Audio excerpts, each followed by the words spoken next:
My mom walked into my house and declared, "Since you have a spare room." I should have known my mother wouldn't take no for an answer. She walked into my house one afternoon, looked around like she was inspecting a hotel room, and just casually announced, "Since you have a spare room, I'm moving in." I laughed. Art. Surely she was joking. She wasn't. The thing about my mother? She doesn't ask for things. She just decides what she wants and expects the world to fall in line. Growing up, she made it very clear that having kids was just something women were supposed to do. She never actually wanted to be a mother. She saw me and my sister as a burden, extra mouths to feed, extra responsibilities she never signed up for. She resented us for existing. By 16 I had a job. By 17 I was paying rent to live in my own house. By 18 I was kicked out because her house wasn't a charity. So I did what she wanted, I left. I worked my ass off, got into college on scholarships, built my life from nothing, and finally, created a home where I felt safe. I married an amazing man. We bought a house together, and for the first time in my life, I had peace. Until she decided to bulldoze her way back in. I shook my head. That's not happening. She scoffed, waving off my words like I was a child throwing a tantrum. Of course it is. You're my daughter. You owe me. I didn't owe her a damn thing. I told her no. She ignored me. She kept talking over me like my opinion didn't even matter, going on about how her evil landlord was raising the rent, how she was sick of working, how it was time for her kids to take care of her. She spoke like it was already decided. I told her again, not happening. She huffed, called me ungrateful, and stormed out. I thought that was the end of it. It wasn't. Because a week later, I heard a loud rumbling noise outside my house. I peeked through the window and nearly dropped my coffee. A moving truck, parked in my driveway. And there she was, standing in front of it, directing movers like she owned the place. I threw the door open and marched outside. "What the hell are you doing?" She gave me the smuggest look I'd ever seen. "Moving in." I laughed again, but this time, it wasn't funny. Because the movers were already unloading furniture. Boxes, a couch, a freaking bed frame. I stepped in front of the door, blocking the entrance. "No, you are not moving in." She rolled her eyes. "Don't be dramatic. I'm your mother. Of course I'm moving in." That's when my husband, who had been silently watching from the porch, stepped in. He walked up beside me, crossed his arms, and in the calmest, coldest voice I'd ever heard, said, "Take your things and get off our property. Now." My mother, who was so used to steamrolling over everyone, blinked in pure shock. "Excuse me?" He didn't even flinch. "You heard me." And then, she screamed. A full-on, high-pitched, rage-filled scream. Right there in the driveway, in front of the neighbors, in front of the movers. "You can't do this to me," she shrieked. "This is my right. You owe me."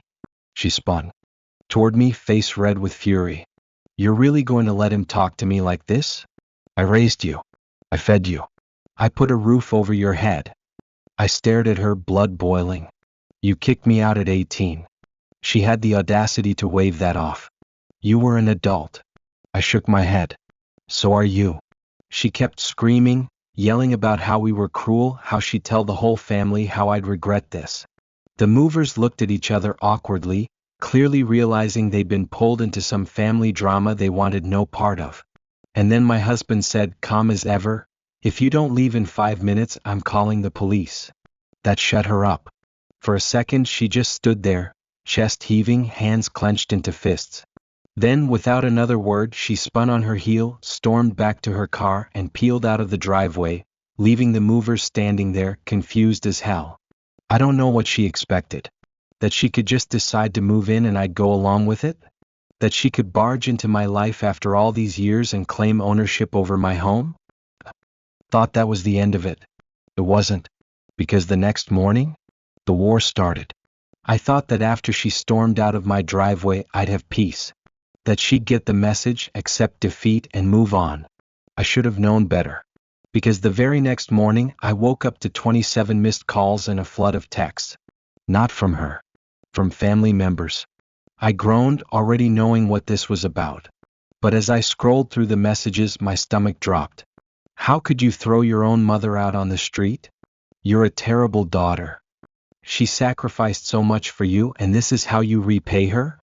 She's your mother. What kind of monster are you? I sat up in bed, heart pounding. What the hell was she telling them?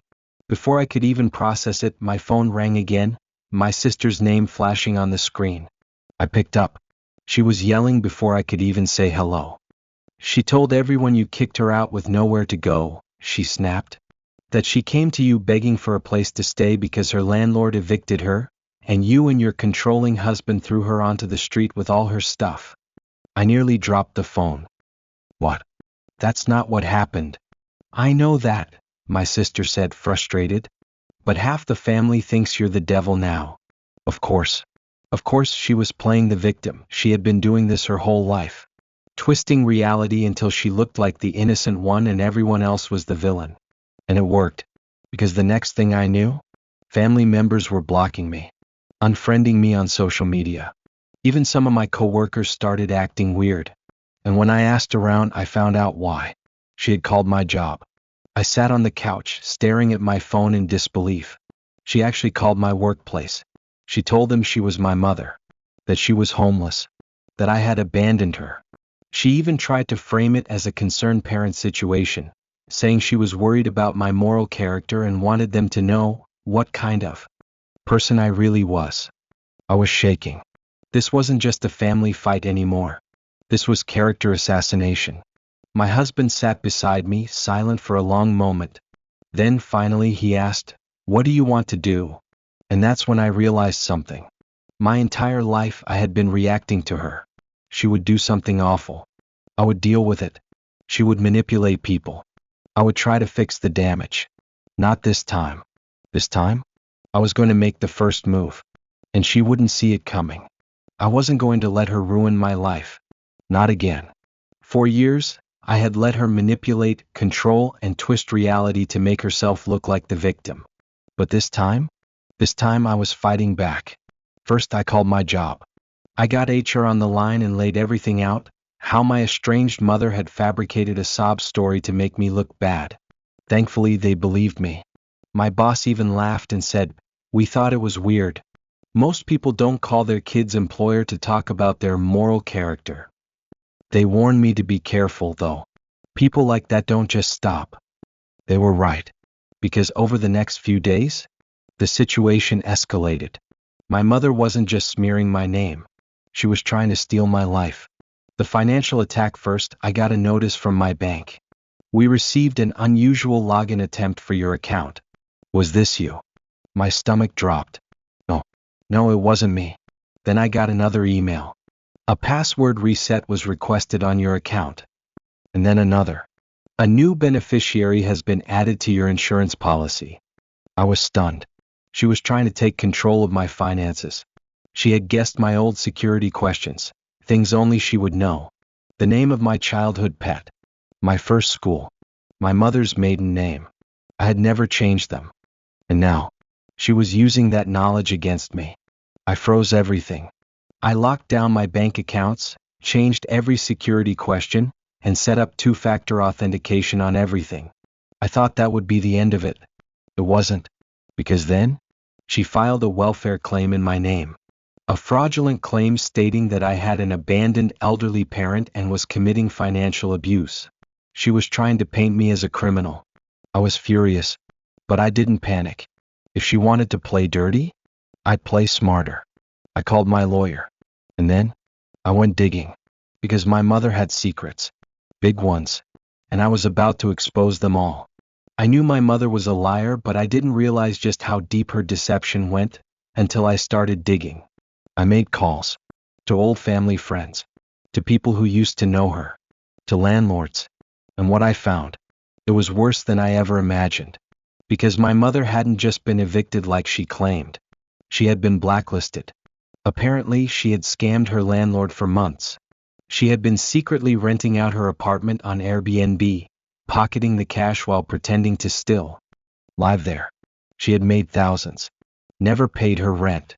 And when the landlord found out, she tried to flip the story. She accused him of fraud. Told neighbors he was a slumlord. threatened to take him to court. It didn't work. She was kicked out, blacklisted from renting in most places around town, which is why she had nowhere else to go. That's why she was so desperate to move in with me, because she was completely out of options.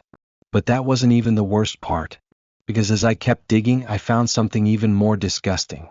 She had stolen thousands from her own mother, my grandmother, the woman who raised her. My grandmother had been sick for years. She had money set aside for medical bills, savings meant to keep her comfortable in her last days. And my mother stole it. She drained my grandmother's bank account, took out loans in her name, and spent every last penny on vacations. That's why most of the family barely spoke to her. She was a fraud, a liar, a thief. And now, I had proof. So if she wanted a war, I was about to end it. Seamless and engaging flow. I had everything I needed. The proof, the receipts, the full, undeniable truth of what she had done. Now, it was time to set the trap. I knew she wouldn't stop. I knew she'd keep pushing, keep trying to find some new way to manipulate, to steal, to force her way back into my life. So I waited. And sure enough, a few days later, she made her next move. She called my lawyer. Not me, my lawyer. That told me she knew I wouldn't listen to her lies anymore, so she was trying to go around me. She claimed she was entitled to financial support as my mother, that I had a legal obligation to house her and care for her. She even cited some fake law, claiming I was committing elder abuse by abandoning her. My lawyer shut her down so fast she didn't even know what hit her. Nice try, he told her. But that's not how the law works. She lost it. Screamed at him, called me every name in the book, then hung up. I smiled, because that's exactly what I wanted.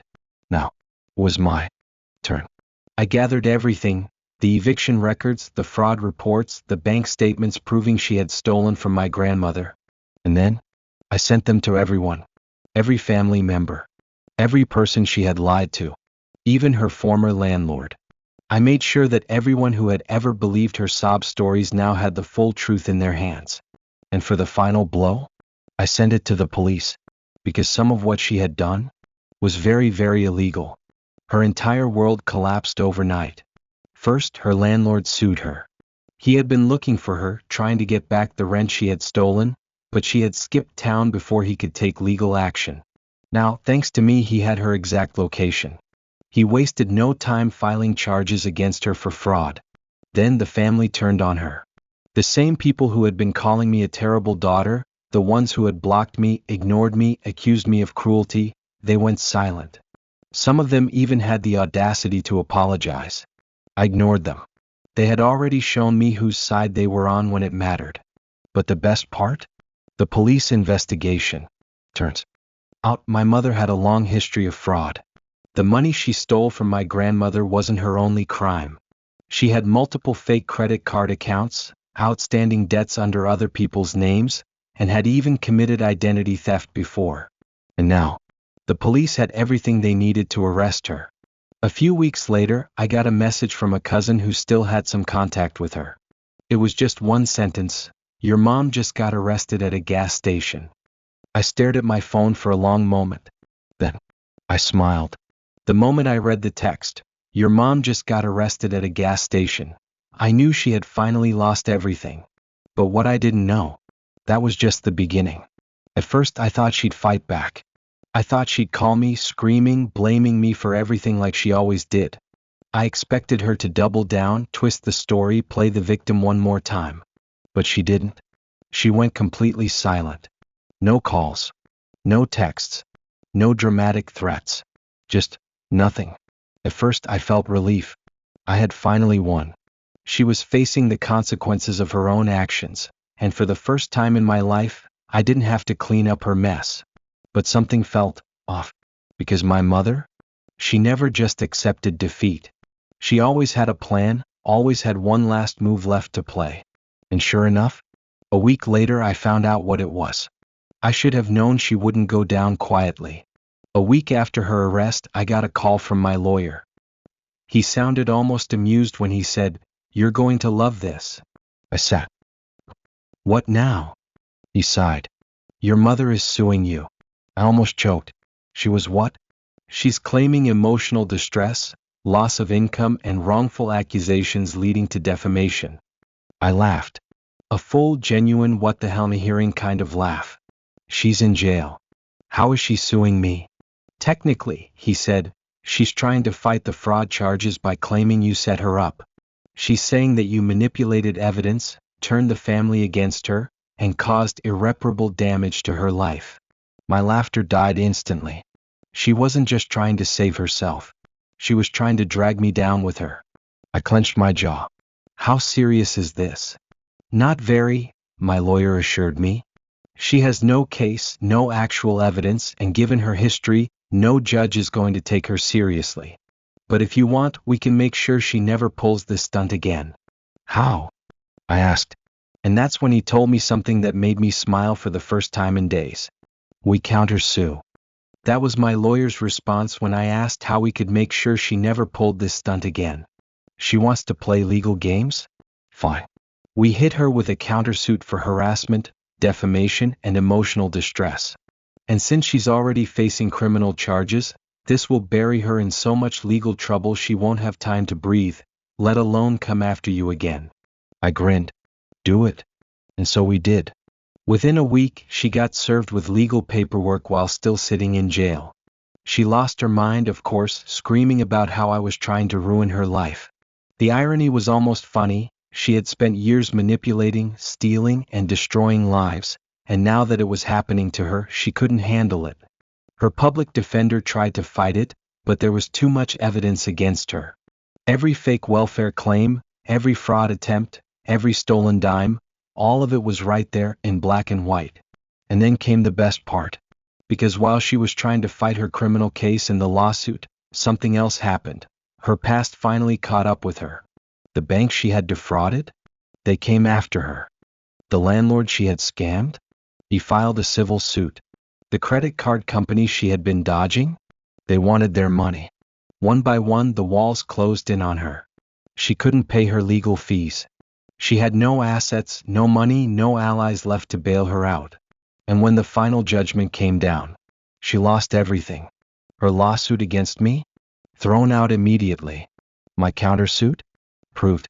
She now owed me thousands in damages, money she didn't have. The fraud case. Guilty. The civil lawsuits?